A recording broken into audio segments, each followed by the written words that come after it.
Assalamualaikum warahmatullahi wabarakatuh.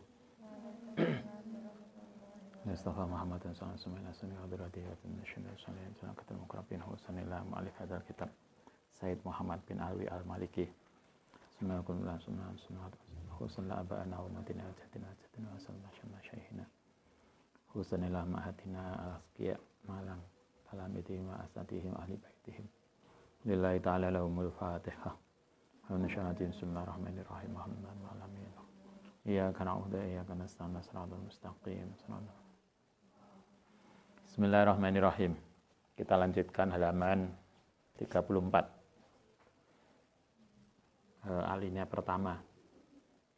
Walama kanat lan nalikane ono sapa al-walidatu seorang ibu iku asyad duluh banget apane tahammulan oleh nanggung li'adiyatil waladi maring deritane seorang anak, karena ibu itu bebannya berat banget ketika ngandung, ketika melahirkan dan seterusnya, sampai kemarin mulai hamil, melahirkan sampai kemudian nyusui, itu luar biasa.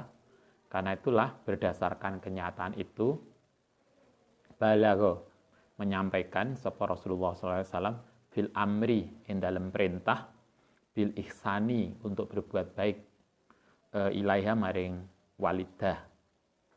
Jadi sikap baik kita terhadap orang tua itu adalah konsekuensi logis ketika orang tua kita menanggung beban yang luar biasa ketika hamil kita, melahirkan sampai merawat sejak kecil.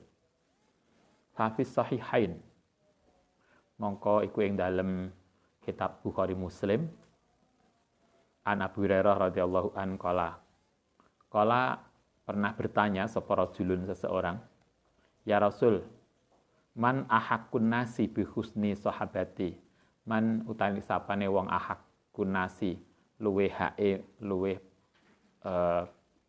pentinge manusa bi husni sahabati kelan baike oleh bersahabat sapa ingsun atau perhubungan sapa ingsun. Suatu ketika ada seorang laki-laki nanya ke Nabi, Nabi, di antara manusia itu siapa yang paling harus aku perhatikan dengan baik? Qala, jawab sapa Nabi, umuka, emakmu. Jadi emak kita itu adalah orang paling utama yang harus kita perhatikan. Gak terima orang itu. Qala sumaman. Kemudian siapa lagi? Qala umuka. Ibumu juga. Gak terima wis ping pindho. Qala sumaman. Kemudian siapa lagi kanjeng Nabi? Umuka. Ibumu. Ibunya disebut 3 kali. Kalau sebagian ulama mengatakan itu menunjukkan ibu memperoleh porsi 3 kali daripada ayah yang sekali. Tapi kalau yang lain mengatakan, karena Nabi tahu ibunya telu. Karena bapaknya punya ibu 3, jadi ibumu. Ibu kandungmu, ibunya yang lain, dan seterusnya. Tapi siapapun, ibulah orang yang paling, atau orang tua sebetulnya, ayah atau ibu. Karena kemarin kalau di hadis yang lain tidak mengatakan ibu atau ayah, tapi kedua orang tua itu adalah orang yang harus kita, menjadi orang pertama yang harus kita berikan sesuatu yang terbaik. Umuka, sampai 3 kali ibumu. Kita juga masih ingat ada orang yang doanya itu luar biasa mustajabah. Walaupun mungkin orang itu tidak begitu dekat dengan Allah SWT, tapi doanya mustajabah. Siapa? Orang tua kita. Kadang kita lupa, kita itu kadang sering njaluk donga ning kemana-mana, tapi lupa kalau kita minta doa pada ibu kita dan ayah kita. Dalam sebuah hadis, Nabi pernah mengatakan, doaul walid alal walad, doanya orang tua. Nabi tidak mengatakan doaul umi, tapi doaul walid. Doa orang tua terhadap anak iku kadu'ain nabi ala ummatihi. Itu koyok dungane Kanjeng Nabi, doane para nabi untuk umatnya. Jadi doa ibu kita, doa ayah kita itu luar biasa mustajabah. Sehingga kalau Anda punya masalah, galau, jangan lupa kontak ibu kita, kontak ayah kita, minta doanya. Walaupun mungkin beliau ibadahnya pas-pasan, tapi doanya untuk kita, khususnya anaknya, itu mustajabah. Itu yang kadang kita lupa. Karena itulah sering Ustaz mengatakan, kalau UTS, UAS jangan lupa telepon orang tua. Kalau mau ujian, telepon orang tua. Kadang kita itu malah lupa orang tuanya. Anda boleh tawasul dengan orang tua.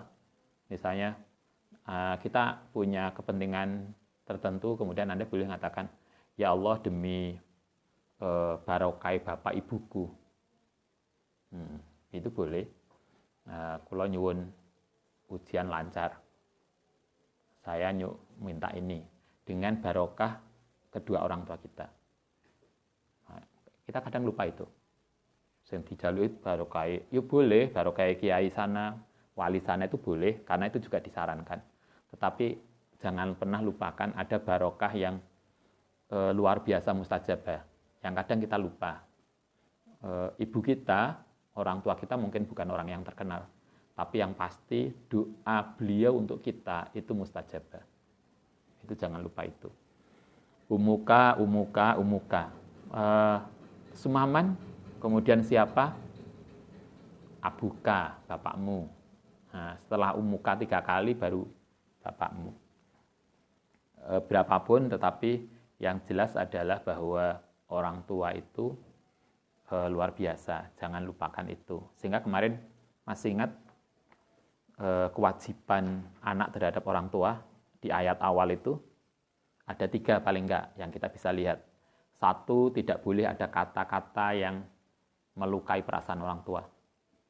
Tidak ada kata satupun perkataan yang boleh kita ucapkan yang itu bisa menyebabkan perasaan orang tua kita enggak nyaman. Bahkan Al-Quran mengatakan secara eksplisit, ngata aja enggak boleh. Apalagi yang kemudian kasar. Aja loh. Enggak boleh apalagi kasar.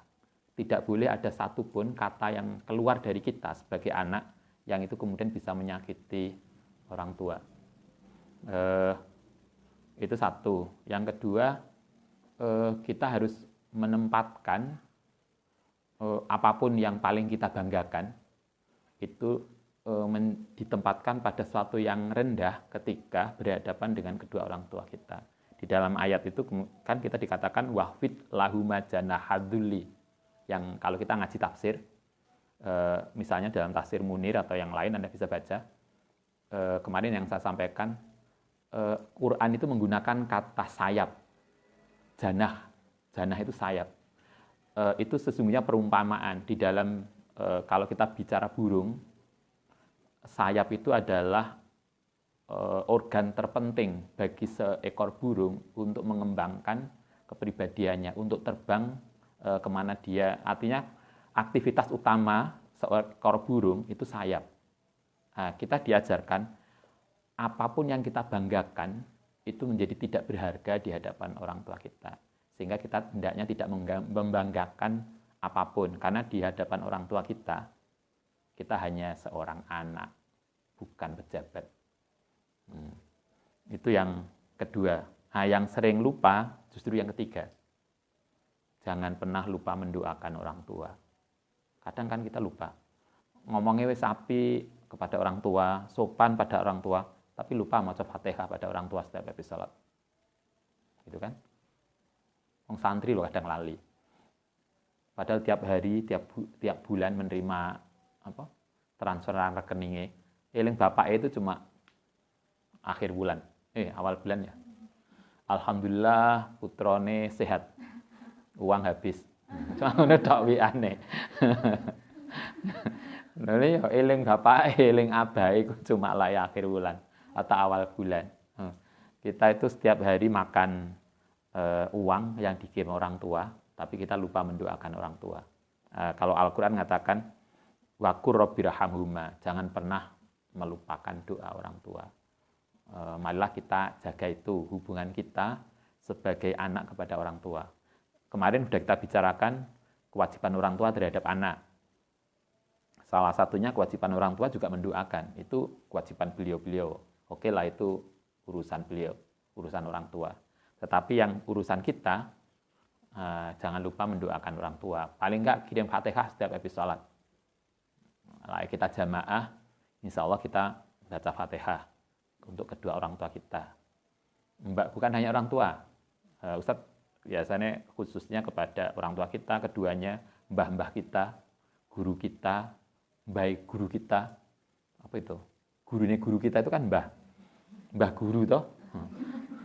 Itu semua atau hakun alaina, apapun siapapun yang menjadi terkait dengan kita doakan. Nah, kalau Anda lagi sholat sendirian, jangan lupa juga itu. Habis sholat mau coba Fatihah, sehingga nggak sempat lah kita itu apa istilahnya lancing. Mari salam kelencing, mari salam langsung kabur. Enggak. Nah, itu kewajiban kita pada orang tua. Ada 3 itu.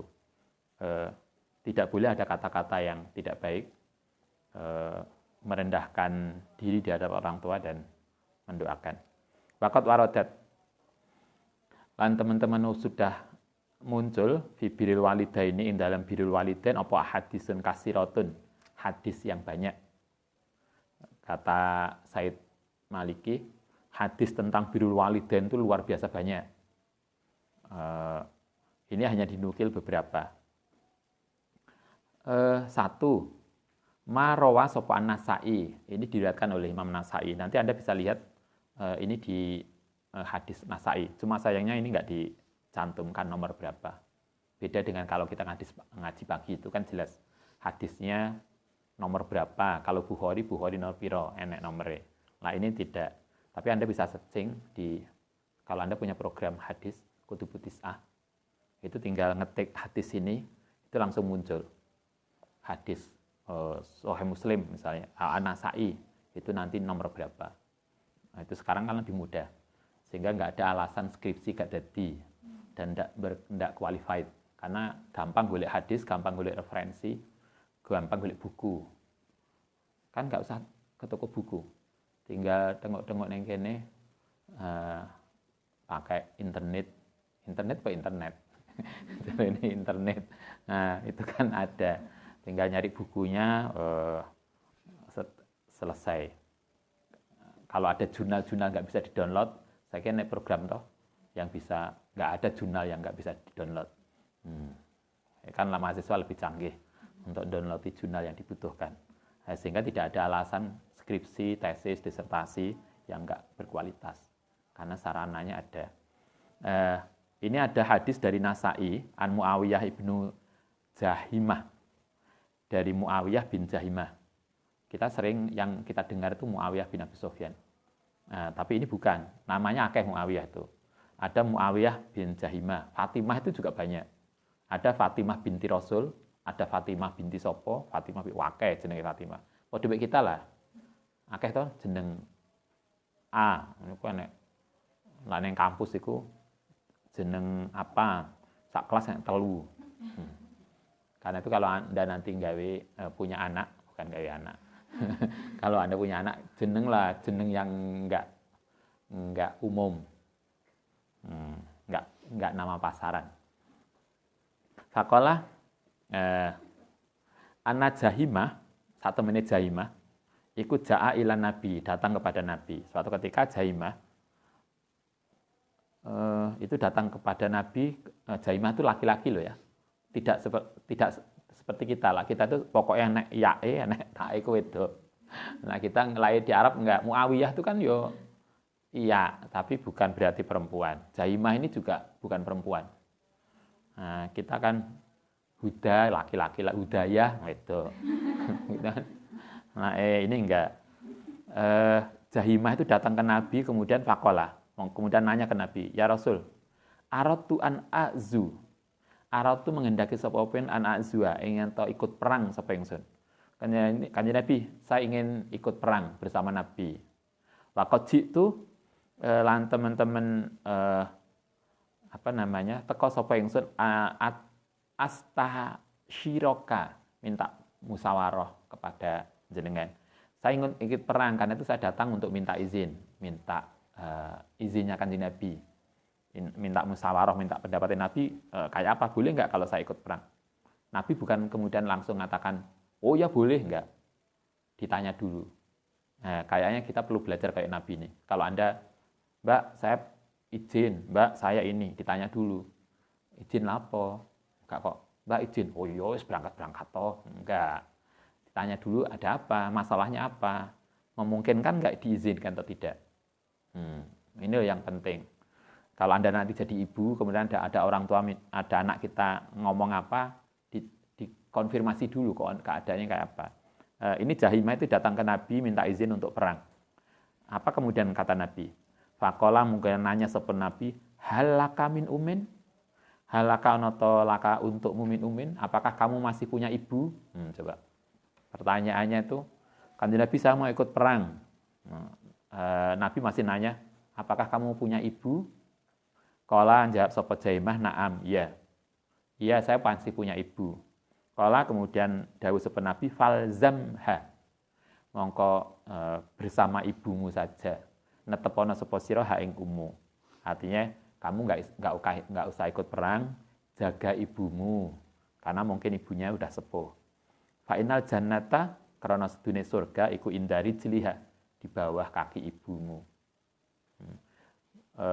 Kalau kita perang sabilillah, kemudian syahid, insya Allah surga. Tapi kata Nabi, surga itu tidak hanya di perang syahid, tetapi bisa juga merawat ibu kita. Ketika kita merawat orang tua kita, maka jatah orang itu adalah juga surga. Tapi gak usah digoleki ning isore sikil ibuke. Endi to surgane? Bukan. Tapi ini kiasan betapa bahwa doa orang tua, ridho orang tua itu menentukan nasib anak. Karena itu sejak awal kemarin kita sampaikan, kalau Anda nanti jadi ibu, maka jangan pernah mendoakan buruk pada anak. Karena doa kita itu menentukan nasib anak kita. Karir anak kita itu sangat ditentukan oleh doamu, doa Anda sebagai orang tua. Begitu juga karirmu sangat ditentukan oleh doa orang tuamu masing-masing. Karena itulah jangan lupa untuk minta doa restu pada orang tua, apapun yang Anda akan lakukan. Itu satu, itu hadis tentang birrul walidain. Yang kedua, warawah sapa al-Baihaqi, ini dari Baihaqi, yang tadi dari Nasai. An Ibnu Abbas radhiyallahu anhuma anna Rasulullah sallallahu alaihi wasallam qala ma min waladin, ora ana dari seorang anak barin yang berbuat baik, yang duru, yang melihat, memandang sapa anak ila walidayhi, maring kedua orang tuanya, nadratan rahimatan, maksudnya begitu, dengan pandangan yang penuh rahmat, ila kataba, kecuali bakal nyatat sapa Allah lau kediman bikulin nadratin, kelawan setiap kali melihat, hajatan mabruratan, ing pahala haji mabrur. Ini luar biasa loh hadis ini. Seorang anak yang memandang wajah orang tuanya dengan pandangan penuh kasih sayang, penuh takdim, maka pahalanya podo karo haji mabrur. Kan luar biasa toh? Anda kan enak neng omah karek nyawangi mae. nyawang pae, bolak-balik pae. Atau mae. Monggo mae kula sawang. Entuk haji situ. Nyawang maneh haji loro. Itu artinya ini sebetulnya kan konteksnya adalah betapa berbuat baik pada orang tua itu pahalanya besar banget. Sampai kan Nabi mengatakan memandang orang tua dengan pandangan rahmat penuh takdim, pandangan bukan pandangan jaluk sangu ya. Iki ngerayu orang tuane karena ini. Kaya diaski ayah lo hebat. Ayah tuh sayang ayah. Mari ngono anak maunya kong kok nopo. Enggak. Bukan kayak gitulah maksudnya. Tapi ini betapa birrul walidain itu luar biasa. Anda bisa bayangkan saking hebatnya hubungan anak kepada orang tua sampai Nabi mengatakan memandang wajah orang tua dengan pandangan rahmat dan takzim itu untuk pahala koyok pahalane haji dan haji mabrur. Maka berbahagialah kita, Anda yang masih punya orang tua. Itu adalah harta paling berharga kita. Nanti nyesel banget ketika beliau sudah wafat. Mumpung orang tua kita masih sehat, maka berbuat baiklah pada orang tua kita masing-masing. Itulah yang menentukan surga kita di dunia maupun di akhirat. Jangan lupakan itu. Delok tok haji mabrur. Gak usah ini. Nah gak iso haji kan cukuplah wong-wong berangkat haji, kita berangkat mulai. Memandang orang tua. Memandang orang tua dengan pandangan kasih sayang. Itu hajjan mabruron. Hajjatan mabruron. Qalu, sahabat masih nanya. Wa in nadzara kula yaumin, wa in nadzara senajan melihat sapa orang kula yaumin setiap hari mi'a maratin kanjeng Nabi, walaupun setiap hari itu mendelok wong tuane 100 kali. Coba, ya peduli kita toh. Pertanyaannya, kanjeng Nabi, walaupun saya melihat orang tua saya itu memandang sampai 100 kali sehari, apa jawab Nabi? Naam. Ya. Berarti sehari bisa haji ping 100. Bolak-balik toh. Isu gawe kopi sambil ndelok bapake. Nanti setelah itu gawe camilan karo ndelok iku sedina ya ping 100 toh. Kan ya luar biasa toh pahala bagi seorang anak. Jangan mulai terus neng kamar gak metu. Kadang ada toh lak santri enggak lah. Tapi jangan enggak beda. Mulai nang kamar turu gak turu HP wis gak leren wis gak pernah nemui orang tuanya. Mulai seminggu itu gak pernah ketemu orang tua, ketemu cuma akhir mau pamitan balik. Makanya perlu ini perlu sangu ini cuma itu aja. Enggak lah, jangan begitu.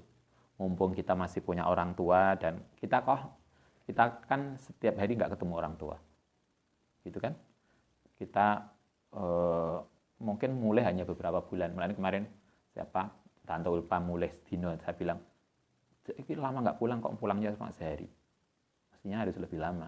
Artinya dalam konteks itu lama riyoyo gak mulai mas dino, pulanglah yang lama dalam konteks untuk birrul walidain, karena kita nggak setiap hari ketemu orang tua, maksudnya begitu loh. Kata Nabi mulai enggak walaupun sehari 100 kali. Qalan jawab sapa kanjeng Nabi na'am. Benar, walaupun sehari melihat orang tua 100 kali itu bisa saja mendapatkan pahala padha mek haji 100 kali. Allahu akbar wa atyabu. Allah maha besar dan akan mengabulkan itu. Ini kedua, hadis tentang birrul walidain. Yang lain wa fi syarhil sunnah. Lain dalam kitab Sarah Sunnah. An Aisyah radhiyallahu an qalat saking Sayyidah Aisyah, qala Rasulullah sallallahu alaihi wasallam. Suatu ketika kanjeng Nabi itu dawuh gini, dakhaltu masuk sapa ingsun al jannata ing surga. Anda masih ingat cerita Isra Mi'raj? Gitu kan? Isra Mi'raj itu kan Nabi pernah diajak jalan-jalan ndelok swarga. Swarga itu kaya apa besok sing bakal ditempati. Kemudian diajak ke neraka. Neraka itu kayak apa? Sehingga lain yang cerita Isra Mi'raj kan kita kemudian tahu pahalanya begini, dosanya begini. Nah, suatu ketika Nabi itu cerita pas Isra Mi'raj itu saya diajak masuk surga, fasami itu. Kemudian mendengar sapa ingsun fiha ing dalam surga qiraatan ing bacaan qiraah. Fakultu man hadza? Siapa itu? Siapa yang kok enek suarane wong maca Quran, wong qiraah sing enak banget di surga? Itu siapa? Qalu jawab sapa malaikat Harisah binti Nu'man. Coba. Sahabat ini masih hidup. Tapi sudah ada suaranya di surga. Itulah Harisah binti Nu'man. Coba. Itu kan luar biasa toh. Kadzalikumul birru. Kenapa Harisah bin Nu'man itu kemudian sampai kiroahnya sudah ada di surga? Karena birrul walidain. Karena ono sopo ini, siapa namanya, Nu'man, Harisah bin Nu'man, iku abbarun nasi. Orang yang paling berbuat baik biumihi kepada ibunya. Ini artinya imbalan bagi orang yang berbuat baik pada orang tua. Belum mati, itu rohnya sudah disiapkan tempatnya di surga. Itu coba sampai namanya aja muncul dalam hadis ini. Harisah bin Nu'man, jelas itu jatahnya di surga. Nah, kita kan nggak tahu. Semoga kita dengan birrul walidain kita termasuk orang yang seperti Harisah bin Nu'man. Barawah Sapa At-Tirmidzi. Sekarang ada hadis seterusnya, hadis keberapa berarti? Keempat, tentang birrul walidain. An Ibnu Umar, saking Ibnu Umar radhiyallahu an qala. Ibnu Umar ini namanya Abdullah bin Umar ya. Salah seorang tokoh sufi besar dalam masa sahabat. Kanat ono tahti di dalam hatiku sapa imro'atun, seorang perempuan uhibbuha atau istriku begitu ya. Seneng sapa ingsun ha ing imro'atun. Kata Ibnu Umar, dia cerita, saya tuh punya istri seorang perempuan yang sangat aku cintai. Tetapi wa kanalan ono sapa Umar iku yakrahuha, tidak suka sapa Umar ha ing imro'ah. Ini kayak kasus apa? Idaman istri, idaman mertua, tapi bukan idaman suami. Nah, ini kebalikannya tapi.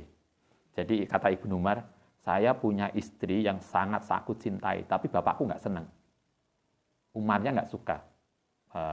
Kemudian fakola, kemudian mengucap sapa Umar li kepadaku, bapaknya bilang, tolik, ceraikan dia.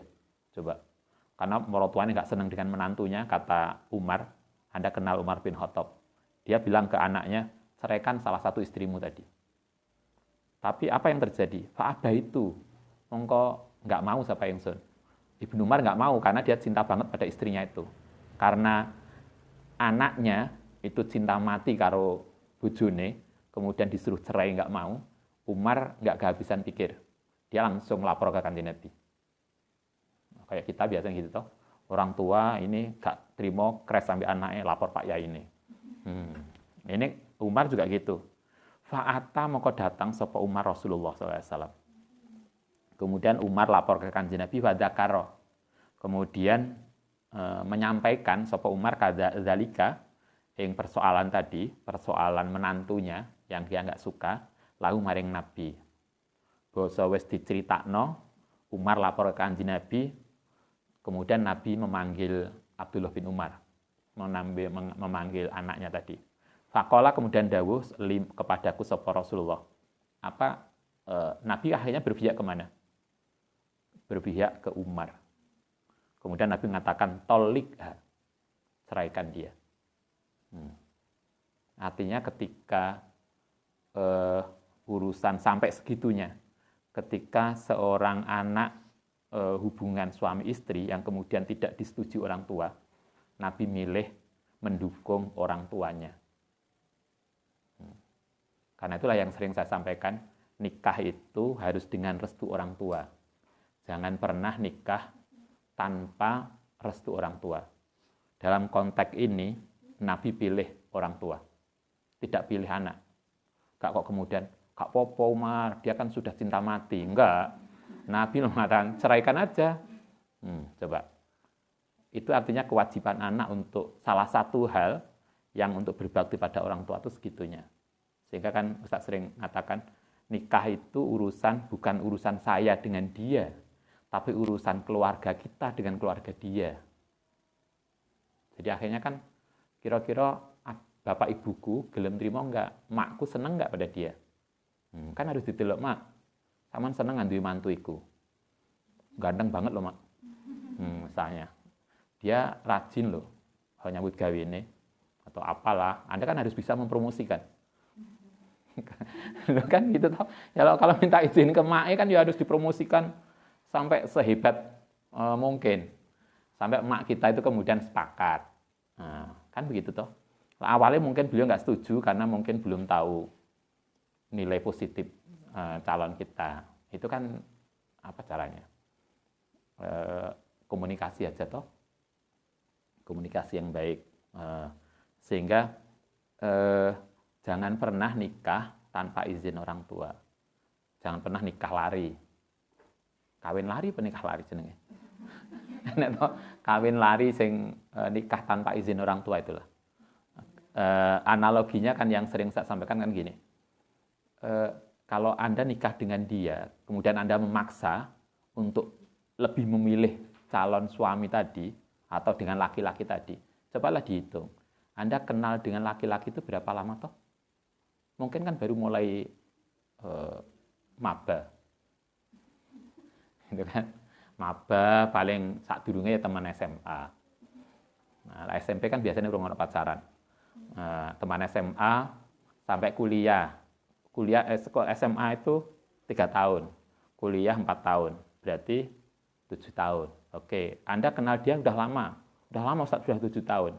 Oke, Anda kenal ibu Anda berapa lama? Itu kan? Kita itu kenal ibu kita sejak kita lahir. Yang umur kita sekarang sudah 20 tahun. Logikanya tidak mungkin orang yang telah lama kita kenal, kemudian kita tinggalkan demi untuk memilih dengan orang yang baru kita kenal 7 tahun. Gitu kan? Ibu kita itu orang yang lebih lama kita kenal, sehingga nggak mungkin kita mengorbankan ibu kita demi seorang laki-laki tadi. Nah, itu loh yang harus kita harus pahami. Sehebat apapun Anda mencintai laki-laki itu, suatu ketika mungkin bisa cerai. Tapi dengan ibu kita tidak pernah bisa cerai. Logikanya, sesuatu yang nggak bisa cerai, tidak bisa dikorbankan dengan sesuatu yang bisa cerai. Karena itu kalau ada crash antara suami, istri kita dengan orang tua kita, maka harus dikomunikasikan dengan baik. Kalau nggak iso, Nabi ngajarkan pilih orang tua. Bukan pilih, muncul lagu, siapa biyen? Kadung memilih dia, ternyata dia hanya berdusta. Lagunya siapa Bu? Niki Ardila ya? Atau itu lagu-lagu zaman Anda belum lahir. Coba Umar sampai segitunya. Kasusnya Umar, tolikha, ceraikan dia, kata Nabi. Kala ngendika, nah ini kemudian ada muncul hadis tafsirannya. Ingkana mongko lamun ono apa al-haqqu yang benar, iku fijani bil walidaini di tentang terkait hadis tadi ya, terkait hadis Umar dan putranya yang oleh Kanjeng Nabi disuruh cerai tadi. Para ulama kemudian memberikan pengertian pemahaman begini. Ingkana lamun ono opal hakku yang benar iku fijani bil walidain ing dalem pandangan orang tua fatolakuhuma mongko utai menceraikan istri iku wajib. Perceraian menjadi sesuatu yang nggak bisa lagi dihindari. Kalau yang benar itu orang tua. Tapi kalau yang benar anaknya, kadang orang tua itu kan kadang bisa juga salah toh. Kadang wis gak seneng pokoknya. Pokoknya aku gak gelem duwe mantu wong daerah kono. Kan nek biasanya gitu kan. Wis antipati karo daerah ndi. Karena dulu mungkin pernah di situ naksir orangnya enggak sukses. Karena bapaknya atau make itu pernah naksir dengan orang daerah situ, enggak diterima, akhirnya anaknya pokoknya gak entuk. Nah, bisa juga. Bagaimana kalau kemudian ternyata bapaknya enggak benar, orang tuanya enggak benar. Fa'ila mongko lamun tidak benar, fawa mongko utawi eman iku jaizun. Artinya perceraian itu tidak wajib. Ya, tetapi harus dikomunikasikan. Yang penting kan komunikasi toh. Yo tiap hari wong tuane kirim Fatihah, tukokno apa, jajan sing disenengi, tiwul apa. Loh, orang tua itu kan jajannya kan bukan bukan McD. Wong tua kan mungkin kan ada toh yang cerita, aku gak seneng le kamu pakai opo-opo. aku seneng cuma situ lah awakmu mulai nggo remason. Makanya dengan remason obat sakit pinggang misalnya kan itu aja, orang tua itu kan sederhana aja. Karena itu kata ulama, kalau dalam konteks relasi menantu dengan mertua itu enggak klop, maka dilihat kalau yang benar itu orang tua, maka perceraian menjadi sesuatu yang enggak bisa dihindari. Tapi kalau orang tua ternyata enggak benar, maka itu bisa dinegosiasi. Artinya tidak harus cerai. Hanya yang penting adalah bagaimana komunikasi Anda dengan mertua, dengan orang tua. Itu pendapat ulama, tafsiran ulama terhadap hadis Turmudi tadi. Nah, sekarang kita lanjutkan. Waqat ro'a melihat sapa Ibnu Umar suatu ketika melihat rajulan ing seseorang yatufu tawaf bil Ka'bati ana ing Ka'bah. Suatu ketika ada seorang laki-laki tawaf di Ka'bah hamilan halih gendong ummahu ing ibuke ala raqabati ngatasi pundaknya. Jadi ada seorang laki-laki tawaf pas haji karo gendong ibuke. Faqala kemudian matur sapa laki-laki lagi. Ya Ibnu Umar, ataro ana ta melihat sapa sira anis tu ingsun iku jazaituha wis membalas sapa ingsun ha ing umi. Kata orang tadi, Ibnu Umar, saya ini telah bersusah payah gendong makku untuk tawaf haji. Kira-kira saya ini sudah bisa membalas kebaikan orang tua belum? Qala jawab sapa Ibnu Umar, la, tidak. Sampai segitunya itu loh, urung bisa membalas. Kita direwangi gendong mak kita haji, kemudian digendong tawaf dengan sangat beratnya, itu pun tidak akan bisa ngimbangi membalas kebaikan orang tua pada kita. Betapa kita itu luar biasa, jauh. Wala bitolkatin wahidatin. Bahkan andekan kata Umar, tanpa pernah melepas gendongan itu sekalipun. Jadi seumur mae digendong kemana-mana sampai haji, tidak pernah dilepaskan dari gendongan, itu pun tidak akan pernah bisa membalas kebaikan ibu kita. Tetapi tetapi nesiro iku ahsanta, telah berbuat baik sapa sira. Tapi dengan begitu berarti kita telah berbuat baik pada orang tua kita. Wallahu ta'ala Allah iku yusibuka, bakal ngasih pahala sapa Allah ka ing sira alal qalili ing atase sesuatu yang sedikit tadi, walaupun kita gendong kan boleh hanya sehari 2 hari. Kasiron ing pahala yang banyak.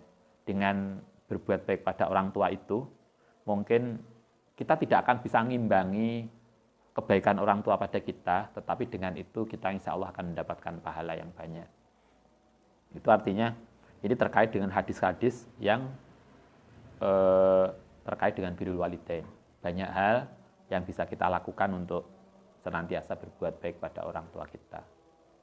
Semoga menjadi peringatan untuk kita, bekal untuk kita dalam menjalin hubungan baik dengan orang tua kita masing-masing. Al-Fatihah.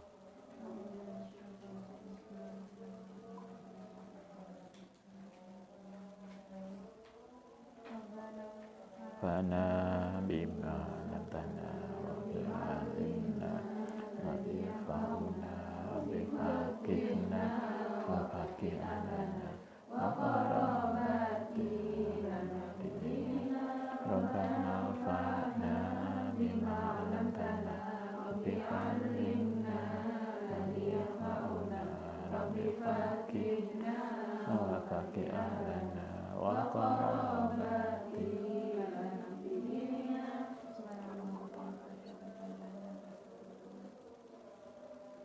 Assalamualaikum warahmatullahi wabarakatuh.